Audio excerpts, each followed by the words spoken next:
So last week I talked about breaking down business silos and getting different departments to work together on the user experience. And that kind of cross collaboration is really quite challenging and can feel like an uphill battle, especially when you're trying to do so as part of shifting the whole organization's culture. So today I wanted to share with you a powerful shortcut that can make your life considerably easier. And that's building your credibility internally by looking outside of your organization. Now, I know that sounds counterintuitive. When you're trying to improve the culture from within, why would you spend time looking outside? But external validation can accelerate your progress in a way that internal efforts alone just can't do. External validation falls into two broad categories, both of which matter.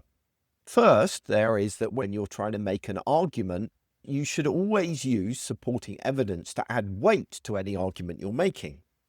Every time you express an opinion or recommend a direction, you want data, case studies, and expert quotes backing up what you're saying. And this transforms you from here's what I think to here's what the evidence shows. And external evidence is incredibly powerful there. But secondly, external sources also build your personal reputation. If people outside of the organization respect you, people inside of the organization will also take you more seriously. An external reputation builds internal credibility faster than almost anything else.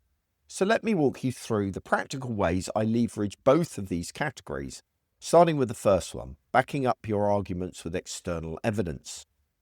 I use Perplexity constantly to find supporting evidence for positions I'm taking. I'll do a quick search even during a meeting before expressing an opinion. Whether you're doing a presentation, you're in a meeting, or writing a report, never just state something and expect people just to accept it.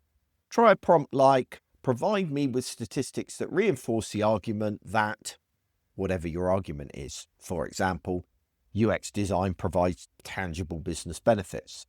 In seconds, you'll have credible sources to cite, especially if you select academic sources in your search parameters. But data and research aren't the only form of external validation you can leverage. Sometimes the most powerful external voice is an actual person. As a UX consultant, I'm often brought into organizations where, to be frank, the internal UX team is just as skilled as I am, if not more so. Yet they still hire me anyway. And I've thought long and hard about why this happens, and I think there are three reasons why an external expert can add value. First of all, your salary as an internal member of staff is a hidden expense that nobody sees regularly. When leadership hires an external consultant, however, that cost is visible and immediate. Because they've just spent money, people feel that they need to listen. It's not entirely rational, but it is real. Secondly, second opinions carry weight. When an internal team member and an external expert share the same view, that consensus matters to senior management. Two voices saying the same thing are harder to dismiss. And finally, an external expert offers impartiality on sensitive subjects. If you're asking for more resources or more budget, you might appear self-interested as an internal member of staff, but an external expert can make the same recommendations seem objective. If you don't have the budget for an external consultant, you can still reference external experts. People like me publish content constantly, and you are able to cite that in the work that you do internally to reinforce your arguments. Expert voices carry weight, but they are still qualitative. If you want to make your argument even harder to dismiss, you need numbers that show how you stack up against your competition. And that's where external benchmarking gives you an objective comparison that stakeholders understand. This works in the same way as NPS scores do in marketing.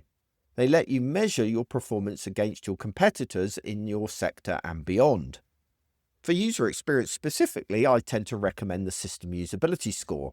You can run this standard test on your own website and your competitors' websites and then compare scores.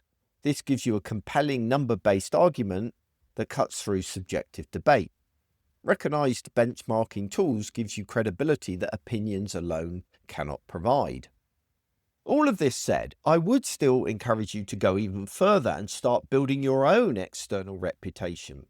For example, publish your digital playbook that you've been working on. I mean, after all, gov.uk did exactly this. And when people across the industry started referencing and discussing their work, it built massive credibility for them internally. They took this a step further by entering their website for awards, and they won the Design Award in the UK, one of the most prestigious design awards in the world, and the first website to ever do so. And this led to their internal credibility skyrocketing. Think about ways to get yourself externally recognized. Speak at meetups, write articles, share your work publicly. That external visibility translates directly into internal influence. When you combine external credibility with your internal relationship building and your cultural change work that we've been discussing, you create momentum that's hard to stop. You're not just one-voiced within the organization anymore. You've become someone whose expertise is recognized beyond the company's walls, and that changes how leadership sees you. Next week, I'll tackle a question that inevitably comes up once you start building this credibility and pushing for change. How do you actually prove that UX work delivers results? We'll look at practical ways you can quantify your impact and show ROI to stakeholders who care about the numbers.